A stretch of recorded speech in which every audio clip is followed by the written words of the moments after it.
What's up, guys? Thanks for checking back in. So today, cracking on with the 66. Surprise to everybody. We got to get this thing ready to basically take an engine. The firewall is pretty gross, and there's a lot of flaky paint. There's still holes in it that have to be patched, and I got to do the underneath of the car because I won't be able to get to that with the transmission in the way. And the next step is engine and transmission after we do this. So today, I'm going to knock back all the rust, surface rust, the flaky paint that somebody put on there, not good. And then we're basically going to mount everything to the firewall that we can now, or that we need to now, just so that basically we're one step closer to having a driver. Ideally, I'd like to have this car basically assembled to the point where I have a movable car that just needs an interior, and maybe some light mechanical stuff within the next couple of weeks. So we're going to really try and get there. So instead of talking about it, let's get to it. Get the underneath of the car crisp and clean so you can eat off of it. And I might, because I'm starving.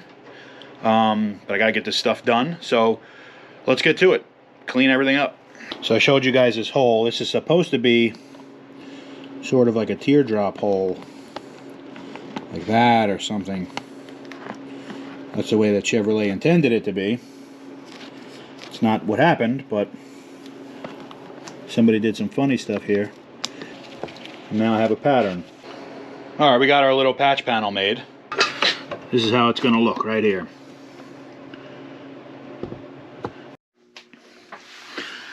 Alright, we got our patch.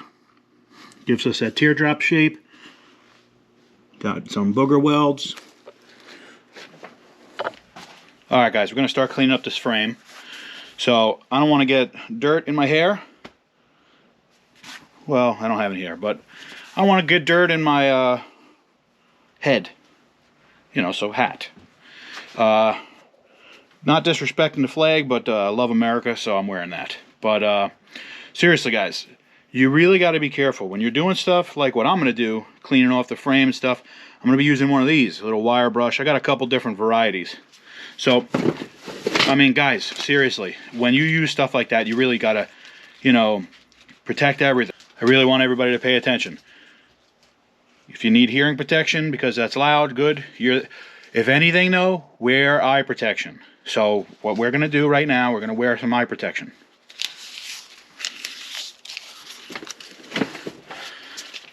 All right, let's do it. All right, seriously, real eye protection. Alright, now we can go. So what I'm going to do is I'm going to knock back all the parts of the paint that are flaking off or don't look like they're attached. If I start hitting it with the wire wheel and it doesn't really come off or anything like that, I'm not going to go nuts. Because if it's attached, why unattach it, right? I'm not wasting time.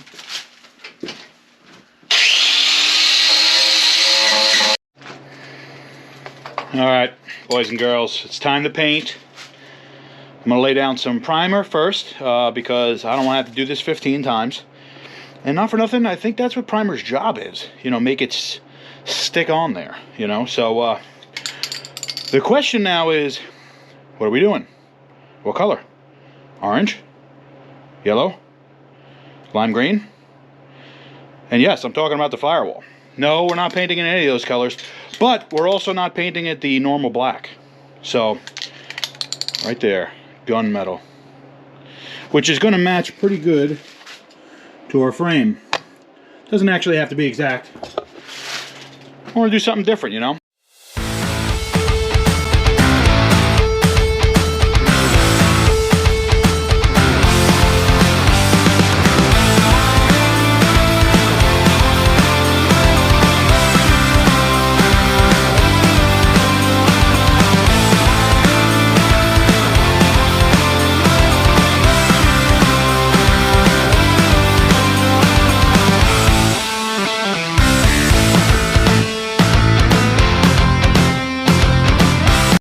Get a look while it's wet.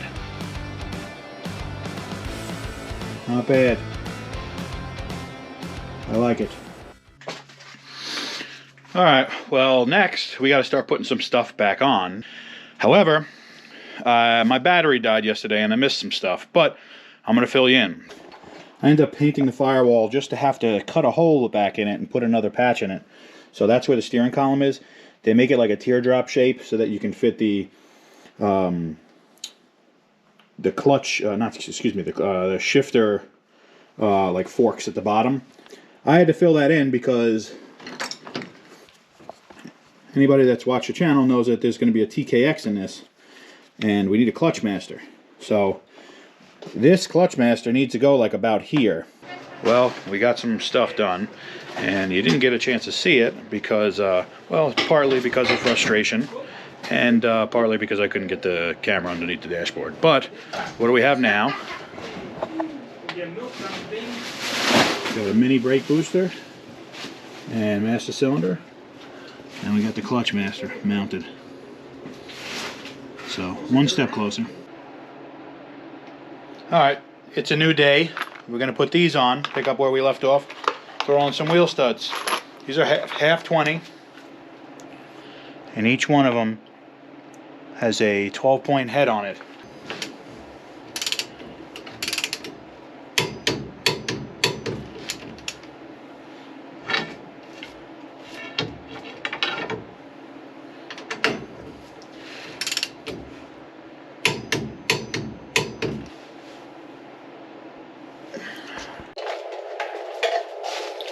Alright, for anybody that's been wondering, we did all this steering stuff, and if you've been paying attention, we don't have any way to steer it.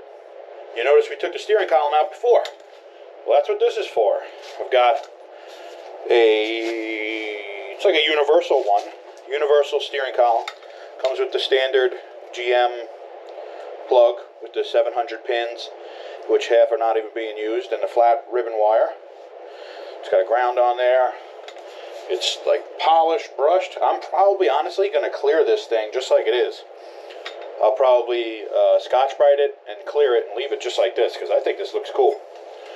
But for now, we got to get it set up, and if you're looking, we got to get it through that hole. We have no steering, and we've got to link it down to here where the rack is. So we've got to run some universal joints, and we got to set up a steering wheel. So let's do it. All right, so we're going to put the side of the steering column where the turn signals go, facing the door, because it would be really weird if they were on the other side. So facing the driver's door is going to have the turn signal. We're going to put it through the hole where it goes on the firewall, and then should have done this beforehand. Alright, so what I'm going to do right now is I'm actually going to back it out, back the bracket out a little bit, just so I can move the column in and out. Because right now, I don't know how far I want the column in or out of the car. So right now, what I'm going to do is I'm actually going to move the steering column until, and I'm going to let it slide all the way in and scratch this thing up. Now, I don't know if you can see it on camera, but this is why you have to have a clamp down there. So what I'm going to do, just to get it centered where it doesn't move, on the other side I'm going to shove a whole bunch of rags just to get it where it's got to be in that hole there. But in the meantime, I'm also going to set the column as far back as possible. Reason being, if I decide that the steering wheel is too far in my face, then later on I could go back and shorten it. But it'll be a whole lot harder to make it long. So if I put the steering column in further and then ended up with the steering shaft on the other side being short, then I have to buy more shafts. So I'm not doing that. You might be wondering, what are we doing for a steering wheel? Well, if you watch a channel, you might remember this. Came off of that. And now, this is why we buy multiple cars. So now, guys, go to your wives. Tell them. You have to have more than one car. You just petition, you say, listen, I have to have more than one car because I have to have parts. I need to be able to interchange things. And you just tell them, they'll get it. It makes sense. All right, so we've got to get from here down to here. How are we going to do that? Well, we've got this U-joint, which goes from 3/4 double D.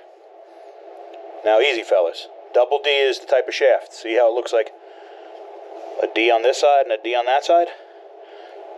Got to learn something here. You know, get your mind out of the gutter. And on the other side, it's a 3/4 inch 36 spline, which is going to go right here on our steering shaft. So we're going to slide that on. Make sure it's all the way down. We got that on, and then we have the other shaft. Now, our steering column has 1 inch double D shaft, and the kit that I got comes with 3/4 inch double D shaft. So I had to get a 1 inch double D shaft conversion to 3/4 double D shaft. See? So we're going to get double D shaft coming out of our steering column, and then we're going to have that coming down to our rack. And then basically what I need to do is I need to get a length from between my finger here to my thumb here. Trusty old tape measuring device. I'm going to cut it to, we need 12 inches it looks like. I'm going to cut to about 12.5. Now we can see, we've got U-joint down here on the rack. U-joint up here. I could feel the shaft on the inside of here. The steering column shaft is butted up on the inside. Good engagement down here. Hey, didn't see you there. Should know better than to sneak up on people. Anyway, I couldn't help myself. Had to mount the seat in here just to check. Just to check how far the steering wheel should be out or in. And to be quite honest, where we put it is pretty good. You know, it allows me to steer with one hand like this, or even like this, or whatever. It's in a comfortable position if I'm steering with both hands, which you should never do. This is a good, I like it, it's comfortable. We got tilt, so I get my my gut out of here with no problem, I think. You know, I could put the steering right where I like it. I kind of like it right there. And I got to be honest, I probably sat like this for about 45 minutes before actually filming, because I was just envisioning. I was playing with the car. I was driving the car in my mind. Anyone else think I look like Yukon Cornelius? Whatever. Anyway, let me show you these wheels. These are US mag wheels, and they're in gunmetal gray. They have a nice polished lip on them. They are 18 by 8s, and they have two 45, 45, 18 tires on them. Onto that, but right now we have a roller, which means we can roll this car out and move on with some other stuff. We need to do a clutch mock-up on this car, because we have to measure for the throwout bearing for the shim that's got to go behind the throwout bearing to get the right clearances in there.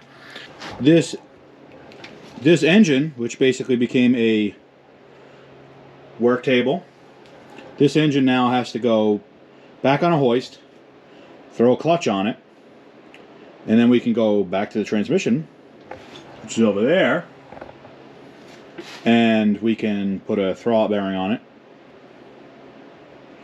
Then we can measure for the shim, which I don't have any, so that's going to have to be a measurement, and then order it, and then wait 7 years, and then get it and put it in. So, but we do have to do that now in order to move on to basically get to a point where we can put an engine in this car. So let's do that.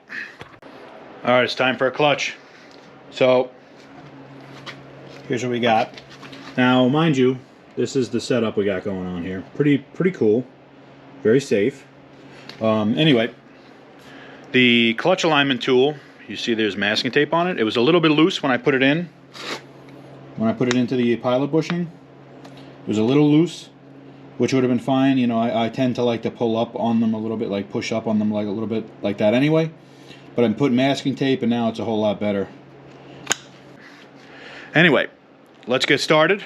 We have a McLeod twin disc clutch. This is our McLeod twin disc. Got 2 discs. You can see this is another disc inside. Pretty cool unit. Let's get it together and then we'll take a closer look at it. Alright, so the first thing is the bottom clutch disc. Flywheel side tells you this is the bottom clutch disc.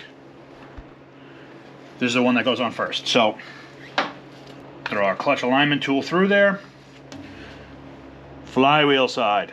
Can't say it enough. Now our adapter ring is going to go on. Alright, after a brief intermission, had to find a torque spec for some of these. Right on the sheet, but I didn't feel like looking. In truth, I couldn't find the instructions. So, anyway, these 3/8 bolts that hold the adapter ring into the flywheel, they are going to go to 35 foot-pounds with some blue Loctite.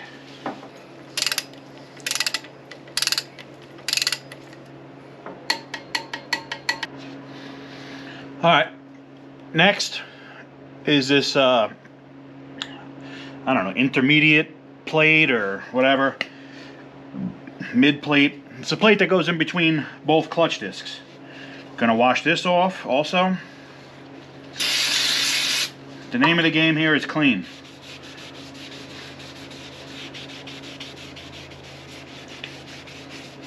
Also, why I'm wearing gloves. I don't want to get any of my finger oils. Finger paints? Main thing. See this blue mark right here? There's a blue mark on the adapter ring down here that this has to correspond with. This whole unit is balanced. So it's got to be just right, honestly.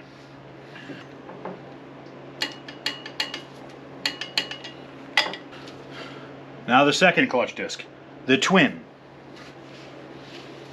This one also has flywheel side, and that's going to go in. So I'm going to pull this out, slide it into the second one, then slide it into the first one, and then into the pilot bushing.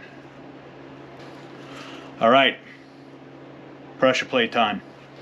Okay, see that blue mark again? It's got to line up with the rest of it. It's got to be balanced. So that's down here still.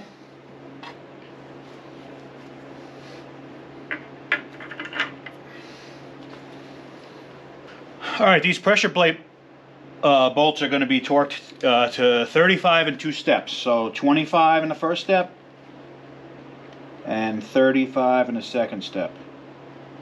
So here's 25. Helpful hint, you're going to need a deep socket 9/16 on a 3/8 torque wrench, because half-inch socket won't clear the pressure plate, and short socket is too short for the stud.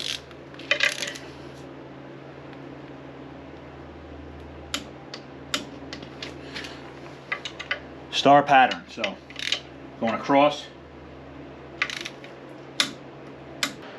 Alright, clutch is on. Check it out. Nice piece.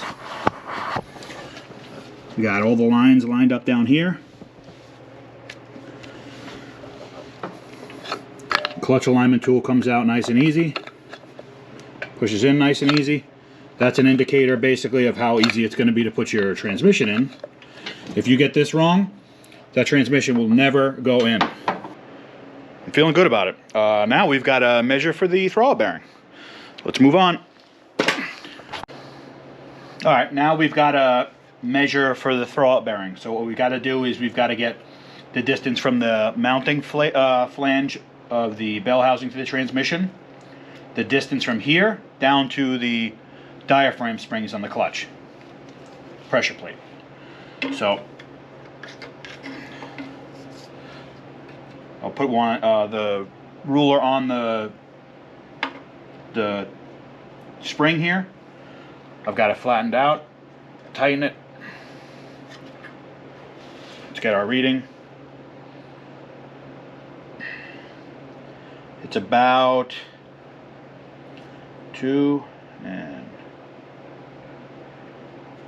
it's like 2 5/8. Put a little mark on there, and now we got to go do the other part.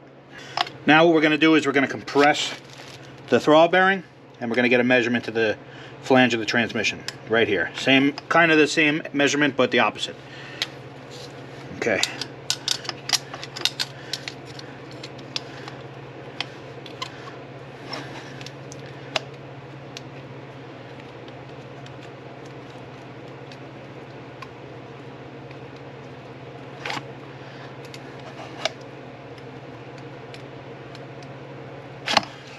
All right.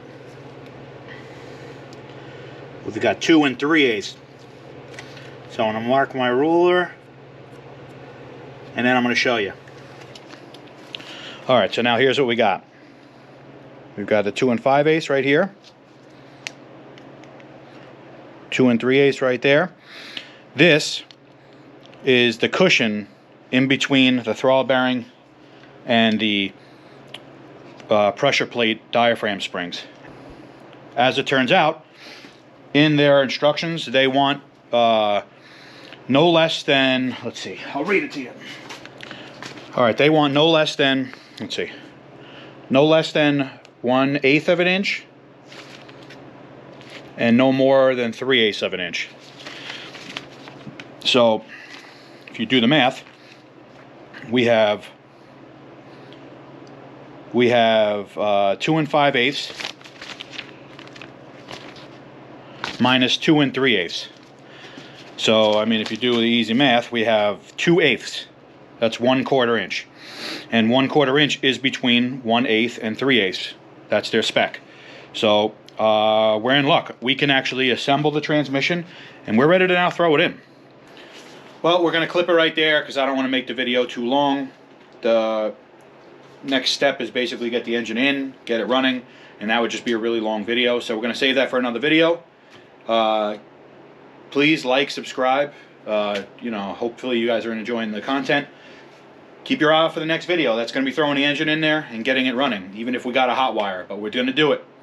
Thank you guys for checking in, and I'll see you next time.